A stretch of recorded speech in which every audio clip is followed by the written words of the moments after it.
মানুষ নেই। পরের বছর ভোট হলো, দিনের ভোট রাত্রি হয়ে গেছে। শেষে 24-এ আসলো, আমি আর তুমি মামু খানু সাজায় আমি আর ডামের নির্বাচন, কোন বিরোধী দল ইলেকশনে গেল না। 15টা বছর মানুষের ভোটাধিকার গণতন্ত্র হরণ করে চেষ্টা করেছিল আজীবন শেখ হাসিনা এই অত্যাচারী ফ্যাসিস্ট ক্ষমতায় থাকবে, কিন্তু আল্লাহ তাআলা তার চান না। আল্লাহ কোরআনে বলেছেন, ওমা তাশাউনা ইল্লা আইয়াশা আল্লাহু রাব্বুল আলামিন, তোমাদের কোনো ইচ্ছাই পূরণ হয় না যদি আল্লাহ তাআলা তা না চান। শেষকালে যাওয়ার আগে 4 দিন আগে পাগল হয়ে গেল, জামাত ইসলামের ব্যান্ড করে নিষিদ্ধ করবে, বলে জামাত চিকিৎসা নিষিদ্ধ।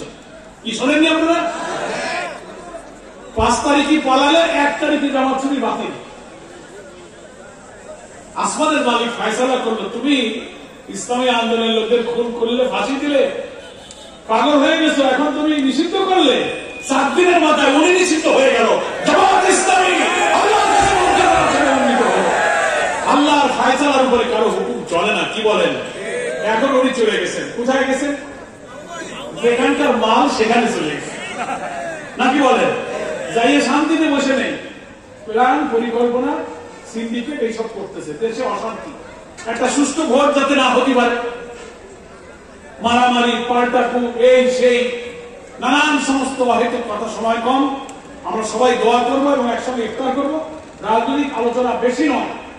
একটা কথা, মাহে রমজান হওয়ার কারণে আমাদের শিক্ষা নিতে হবে যে আল্লাহ তাআলা এই রোজাটা ফরজ করেছেন রোজাদারদের আত্মশুদ্ধির জন্য, চরিত্র গঠনের জন্য। সারাদিন